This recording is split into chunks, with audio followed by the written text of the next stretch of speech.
இருக்கிறதுலே நம்ம ஈஸியாக செய்யக்கூடிய ஸ்நாக்ஸு இந்த பாசிப்பயிறு சுண்டல் தான். பட் அதை செய்கிறதுல நிறைய குழப்பம் இருக்கும். அதை ஊற வைக்கிறதுக்கே நான் ஒரு டிப்ஸ் சொல்கிறேன் பாருங்கள். நான் இப்போ ஊற வச்சுருக்கிற பாசிப்பயிறு சுண்டலில் மேலே வெள்ளையாக ஒரு லேயர் வந்திருக்கு இல்லையா, அப்படின்னா உங்கள் பயிர் ஊற வைக்க தயாராகிடுச்சுன்னு அர்த்தம்.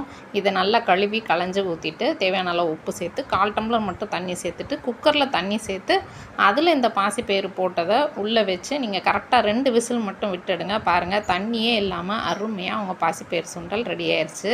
இதை தாளிக்கிறதுக்கு கடுகு, உளுந்தம்பருப்பு, கொஞ்சம் வெங்காயம், 2 காஞ்ச மிளகாய், கருவேப்பிலை போட்டு கொஞ்சம் எண்ணெயில் தாளிச்சிட்டு நீங்கள் கொஞ்சம் பல்ஸ் மோடில் போட்டால் தேங்காயையும் இது கூட சேர்த்து கிண்டி எடுத்திங்கன்னா அருமையான சுண்டல் தயார். இது இப்போது வரப்போகிற நவராத்திரிக பண்டிகையில் கூட நம்ம சாமிக்கு படைக்கலாம். நீங்கள் சாமிக்கு படைக்க போகிறீங்க அப்படின்னா வெங்காயத்தை அவாய்ட் பண்ணிடுங்க. தேங்காயை கொஞ்சம் கூடுதலாக சேர்த்துக்கோங்க. இதில் நீங்கள் வேக வச்சு எடுத்ததுக்கப்புறமாட்டு ஒரு சொட்டு தண்ணி கூட இருக்காது. அதே சமயம் நல்லா ஸ்மூத்தாக வெந்திருக்கும்.